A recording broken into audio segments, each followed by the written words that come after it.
So here are the class notes on rearranging formulae. So I've started by saying Celsius and Fahrenheit are two different scales for measuring temperature.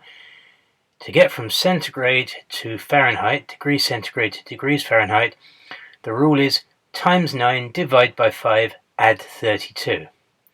So you can write that algebraically. You take the temperature in centigrade, then you multiply it by 9 times 9. So if the temperature in centigrade is C, then 9 times that is 9C.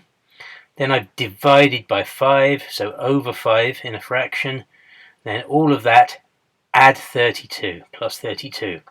So the temperature in Fahrenheit, F, equals 9C over 5 plus 32. So for example, if the temperature is 23 centigrade, then you can work that out in Fahrenheit by just sticking 23 into the formula. So the formula F equals 9C over 5 plus 32. Replace the C with a 23, and then you get F equals 9 times 23 over 5 plus 32. Now whenever you see a fraction, just imagine that there's a bracket around the whole of the top and the whole of the bottom. So before you do any of the dividing in the fraction, work out the whole top and the whole bottom first. So I've worked out the top of the fraction as if there's a bracket around it, so I've done that first. 9 times 23 is 207, so I've got 207 over 5 plus 32. I need to do the dividing first, so that's 41.4 plus 32, which comes to 73.4. So 23 degrees centigrade is 73.4 degrees Fahrenheit. So this bit of the unit is all about rearranging formulae. So I've written we might, in another situation, know the temperature in Fahrenheit and want to convert it to Celsius. So for this purpose we can rearrange the formula. So I've got the formula that says F equals something or other with C, and I'm trying to rearrange it into C equals something or other with F, so that I've got a formula for the degrees in centigrade if somebody's given me the temperature in degrees Fahrenheit. So starting with F equals 9C over 5 plus 32, I'm trying to get this C bit on its own. So the easiest thing to get rid of first is the 32. So I take away 32, but because an equation is like a balance, I've got to take away 32 the other side as well. So instead of F, I've got F minus 32. Okay, so I've still got 9C divided by 5. I'd quite like to get rid of that fraction, so I'm going to multiply everything by 5, and then 9C over 5 just becomes the top bit, 9C. But I need to do the same on the other side as well. So F minus 32 becomes 5 times, and I've put F minus 32 all in brackets. So 5 times all of that. So I've got F times 5 times F minus 32 equals 9C. I don't want to know what 9C is. I want to know what C is on its own. So I divide everything by 9 to get C on its own. But then I've got to do the same the other side. So everything I had before, 5 brackets F minus 32, all of that divided by 9. So that gives me C equals 5 brackets F minus 32 over 9, which gives me a nice formula for the temperature in degrees centigrade if I happen to have the temperature in degrees Fahrenheit. So there I've just written that again. This gives us C equals 5 brackets F minus 32 over 9, which is a formula we can use to work out the Celsius temperature if we know the Fahrenheit temperature. And I've got an example. On a hot day it's 95 Fahrenheit. What's this in centigrade? So I take that formula, I stick 95 in instead of F. So the temperature in degrees centigrade is 5 brackets 95 minus 32. All of that divided by 9. So I've got to work out this bracket first. 95 minus 32 is 63. And then as I've said before, and you can see I've drawn in yellow, imagine there's a bracket around the whole top of a fraction and the whole bottom of a fraction. and then work out the whole top and bottom before you do any dividing. So I'm working out the 5 times 63 as 315. So that's 315 divided by 9, which is 35. So 95 Fahrenheit is 35 centigrade. Now I've got some various examples from the book. So all of these you have to rearrange the formula. So y equals 5x, I've got to rearrange as x equals something. So y equals 5x, divide everything by 5 to get on its own, to get x on its own. So x on its own there. But then I've got to divide the other side by 5 as well. So y divided by 5 equals x. And that gives me my formula, x equals y divided by 5. Next one, y equals x minus 3. I want the x on its own, so I want to get rid of the minus 3. So I add 3 to get rid of it, but I've got to do the same the other side as well. So I get y plus 3 by adding 3 to both sides, and that gives me my formula, x equals y plus 3.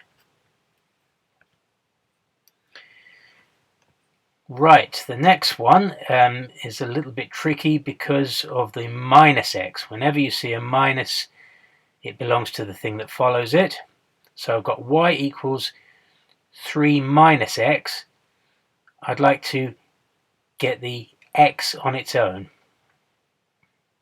So I don't like the fact that it says minus x. So what I'm going to do is add x to get rid of the minus, and then I've got to add x on the other side as well. So I get y plus x equals 3. So by adding the x to both sides, then x has gone over to the left and it's now a plus. And that's easier to work with than having a minus. So I've got y plus x equals 3. I'd like x on its own, so I take away y from both sides.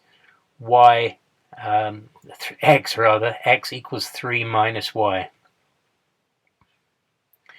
Okay, these little pink numbers there, that's just testing this works. So if y was 1.7, for example, you'd get 1.7 equals 3 minus 1.3, and 1.3 is indeed 3 minus 1.7. So just trying out with numbers, you can verify that it works.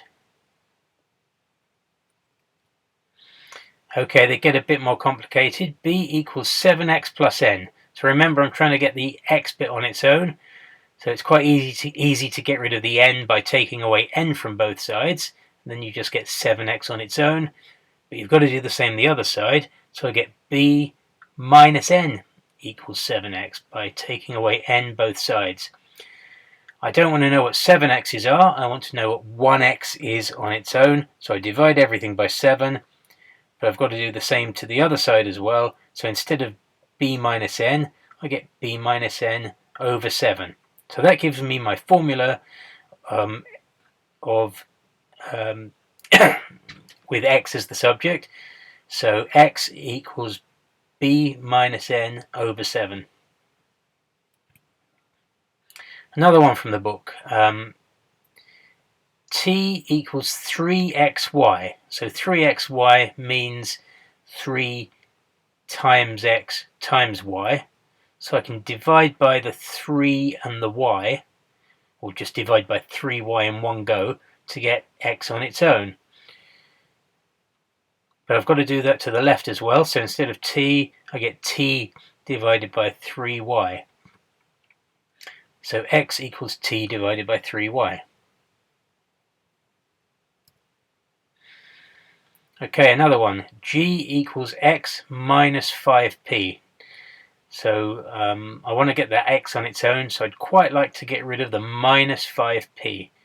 So I'm going to add 5p to both sides, but I've got to do that as well as on the right, also to the left. So instead of g, g plus 5p. And then I've got x on its own. So x equals g plus 5p gives the formula with x equals something with all the other letters. k equals L, that's an L, minus 9x. So it's tricky with the minus 9x. So remember, when you see a minus, it belongs to the thing that follows it. So to get rid of that minus 9x, I'm going to add 9x, and I get L on its own on the right, but then the left-hand side becomes k plus 9x. So I've got rid of the minus in that step, so that's good, but I'm trying to get the x on its own. So it's quite easy to get rid of the k there and take away k by subtracting k both sides. So I take away k both sides, I get 9x on its own equals L minus k by taking away k both sides. I don't want to know what 9x's are, I want to know what 1x is on its own, so I divide everything by 9 to get from 9x to x, but then I've got to do the same on the right hand side, so instead of L minus k, I get L minus k over 9, or divided by 9.